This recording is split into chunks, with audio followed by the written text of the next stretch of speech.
আমি সবার সামনে বসে বলতে পারবো যে তুই আমার গার্লফ্রেন্ড, তুই বলতে পারবি আমি যে তোর বয়ফ্রেন্ড সবার সামনে বসে পারবি?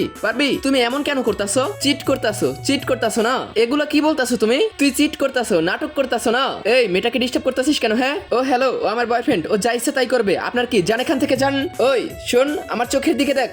পূজা, লিপস্টিক লাগিয়ে এসেছো তুমি স্কুলে? ক্লিন করো জলদি লিপস্টিকটাকে। ও তো শুধু একটু লিপস্টিক লাগিয়ে এসেছে, আর আপনি যে পুরো মুখে ময়দা লাগিয়ে এসেছেন তার কি হবে? How dare you! বের হও আমার ক্লাস থেকে, বের হও, জলদি বের হও। বেবি, লিপস্টিক মুছবা না তুমি, লিপস্টিক মুছবা না একদমই। এই কালকে তোকে আমি কল দিয়েছি, কল ধরিস নেই কেন? মাম্মি ছিল পাশে। তুই আমার সাথে একদম মিথ্যে কথা বলবি না, তোর ফোন ছিল বিজি। তুই কার সাথে কথা বলতেছিলিস? একটা থাপ্পড় মারবো তোকে। থেমে কেন গেলি? মার মার মার, থাপ্পড় মার মার। ভালোবাসো তো আমাকে? হ্যাঁ। আজকে ঘুরতে যাবা? হ্যাঁ হ্যাঁ যাবো। কেন, দেখেছো ওকে? কি কেন তাকিয়েছো? হ্যাঁ, আমি কখন তাকালাম? চিট করতেছো আমার সাথে? আরে না, তুমি পাগল হয়ে গেছো নাকি? তার আগে তোমার জীবনে যদি এই জায়গাটা একবার হলেও যাওয়ার ইচ্ছে থাকে তাহলে ভিডিওতে একটি লাইক দিয়ে চ্যানেলটিকে সাবস্ক্রাইব করে দাও আর কমেন্ট বক্সে আমিন লিখে যাও। চিট করতেছো আমার সাথে না? চিট করতেছো আমার সাথে? আরে আরে এগুলো কি করতেছো তুমি?